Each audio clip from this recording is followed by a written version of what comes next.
विचारांचे व्यासपीठ असलेले न्यूज लाईव्ह चंदगड या लोकप्रिय यूट्यूब चॅनेलला लाईक करा, सबस्क्राईब करा आणि शेअर करा.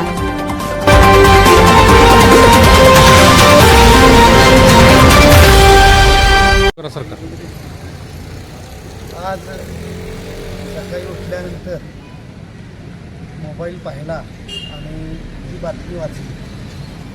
5 मिनिटासाठी ते पटलंही नाही म्हणाला आणि मग टी व्ही लावला आणि टी व्ही पाहतो तर जी काय आपल्याला सर्वांना दिलेली आहे.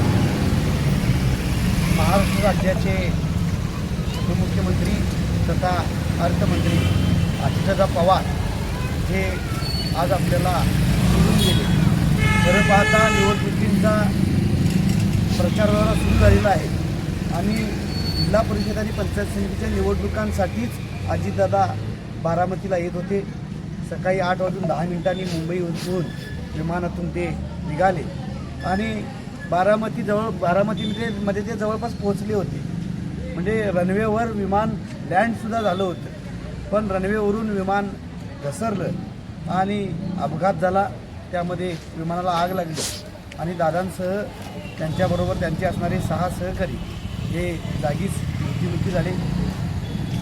दादांच्याविषयी बोलत असताना 23 जुलै 1959ला दादांचा जन्म देवळाली पवरा या ठिकाणी झाला. शेतकरी कुटुंबामध्ये त्यांचा जन्म झाला असला तरी त्यांचे काका आदरणीय शरदचंद्र पवारसाहेबांच्या बोटाला धरून ते राजकारणात आले. त्यांची राजकीय कारकीर्द 1981 साली ते माळेगाव सहकारी साखर कारखान्याचे संचालक झाले आणि खऱ्या अर्थाने 1991ला ते प्रथमतः या भारत देशाचे खासदार म्हणून निवडून गेले बारामतीमध्ये. असं हे एक लढवय्या नेतृत्व. त्याच्यानंतर अल्पावधीमध्ये त्यांनी काकांसाठी ती जागा रिकामी केली. शरदचंद्र पवारसाहेब संरक्षण मंत्री म्हणून ज्याला देशाची जबाबदारी स्वीकारली त्याला खासदार होणं गरजेचं होतं, म्हणून त्या ठिकाणी अजितदादांनी त्यांच्यासाठी ती जागा रिकामी करून दिली. आणि त्यानंतर सातत्यानं 1995 पासून आज तागायत एक अपरिचित योद्धा म्हणून त्या बारामती विधानसभा मतदारसंघाचं नेतृत्व केलं. आज भारतीय जनता पार्टीचा मी तालुका अध्यक्ष जरी असलो, अजितदादांच्या पक्षाची आणि आमची विचारधारा जरी वेगळी असली तरी एक नेतृत्व म्हणून अजितदादांच्याकडे पाहत असताना अजितदादांचं वर्णन म्हणजे जसा फणस बाहेरून काटेरी जरी असला तरी आतून तो रसाळ आणि गोड असतो, तसंच अजितदादांचं व्यक्तिमत्व होतं. एखादा माणूस त्यांच्याजवळ एखादं काम घेऊन गेला तर बघतो, करतो, पाहतो अशा पद्धतीची आश्वासनं न देता काम होत असेल तर होतंय, नाही होत नसेल तर ते होणार नाही. म्हणजे समोरचा माणूस अगदी नाराज झाला तरी चालेल, पण त्याला आशा लावून त्याचं अधिक नुकसान न करणारा असा अजितदादांचा स्वभाव होता. अजितदादा म्हणजे प्रशासनावर प्रचंड मोठी जबरदस्त पकड असणारं नेतृत्व होतं. एक विकासाभिमुख त्यांचा दृष्टिकोन होता. पिंपरी चिंचवड जर आज शहर तुम्ही पाहिलं तर ही अजितदादांच्या नेतृत्वाची खऱ्या अर्थानं त्यांच्या व्यक्तिमत्वाची ती झलक होती. त्यांच्या आयुष्यामध्ये अनेक राजकीय चढउतार आले, पण स्वतःच्या शैलीनं स्वतःचा एक तो त्यांचा उमदा स्वभाव होता. महाराष्ट्रामध्ये वसंतदादांच्या नंतर राजकारणातील खरा दादा माणूस कोण असेल, बाप माणूस कोण असेल तर अजितदादा होते. मी देव पाहिला नाही, पण अजितदादांच्या रूपानं देव माणूस पाहिला आणि असं हे आदरणीय दादांचं लाडकं व्यक्तिमत्व आज आपल्यातून निघून गेलं. आज खऱ्या अर्थानं महाराष्ट्र पोरका झालेला आहे आणि अजितदादांची अचानक झालेली ही एक्झिट अत्यंत हृदय हेलावून टाकणारी आहे. अजितदादांच्या पवार घराण्यावर हा फार मोठा आघात झालेला आहे. त्यामध्ये पवार घराण्याचं राष्ट्रवादी काँग्रेस पक्षाचं नुकसान तर झालेलं आहेच, पण तमाम महाराष्ट्रातील सर्व शेतकऱ्यांचं, ग्रामीण भागाचं आणि संपूर्ण महाराष्ट्राचं प्रचंड मोठं नुकसान झालेलं आहे. दादांची पुकळी भरून निघणार नाही आहे. अजितदादांच्या परिवारावर आणि संपूर्ण राष्ट्रवादी कुटुंबावर जो काय आघात झाला त्या दुःखद प्रसंगामध्ये भारतीय जनता पार्टीचा तालुका अध्यक्ष या नात्यानं चंदगड तालुक्यातील तमाम भारतीय जनता पार्टी यांच्या दुःखामध्ये आम्ही सहभागी आहोत आणि अजितदादांना त्यांच्या मृत आत्म्याला भावपूर्ण भारतीय जनता पक्षाच्या वतीनं श्रद्धांजली अर्पण करतो. आज आमचे महाराष्ट्राचे मुख्यमंत्री, आमच्या महाराष्ट्र राज्याचे उपमुख्यमंत्री, आमच्या महाराष्ट्र राज्याचे दादा, लोकप्रिय नेते, राष्ट्रवादी काँग्रेसचे लोकप्रिय नेते, राष्ट्रवादी काँग्रेसचा प्राण आमचे अजितदादा आज सकाळी प्लेन ॲक्सिडेंटमध्ये अकस्मात महाराष्ट्राला पोरकं करून निघून गेले. चंदगड तालुक्याचे आजी माजी सैनिक संघटनेचे अध्यक्ष चांदेकर साहेब,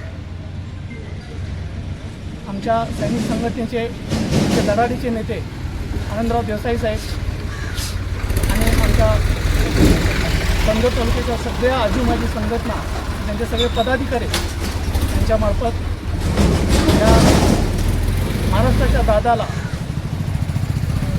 लाडक्या उपमुख्यमंत्र्यांना मी आमच्या आजी माजी सैनिक संघटना आणि त्यांच्या सगळ्या परिवारामार्फत भावपूर्ण श्रद्धांजली अर्पित करतो. आज खरोखरच एक दुःखद दिवस आहे.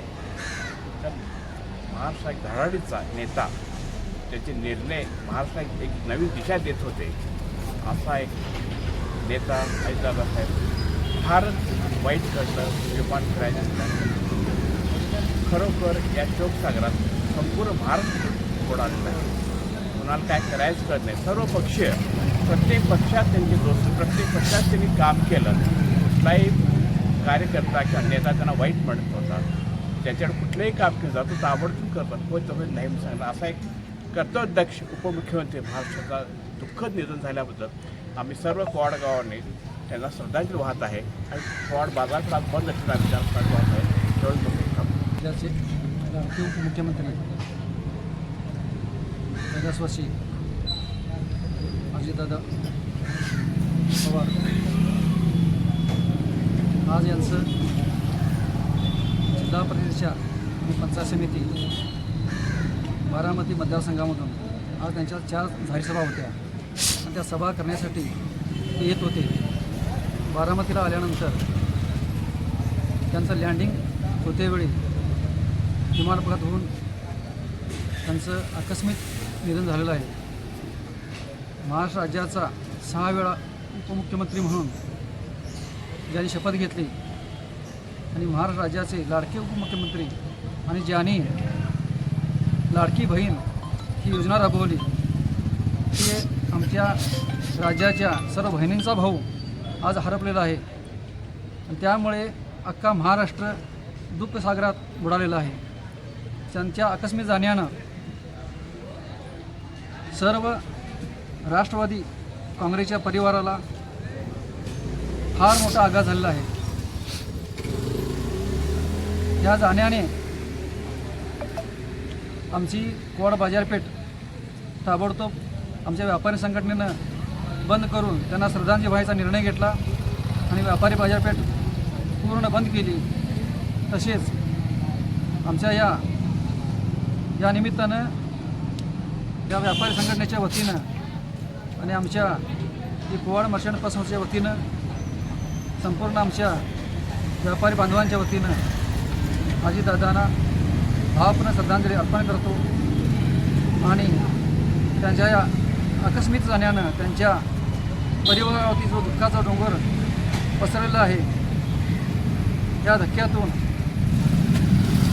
त्यांना सावरण्याची परमेश्वरांना ताकद देवो अशी भावना व्यक्त करून या ठिकाणी श्रद्धांजली अर्पण करतो.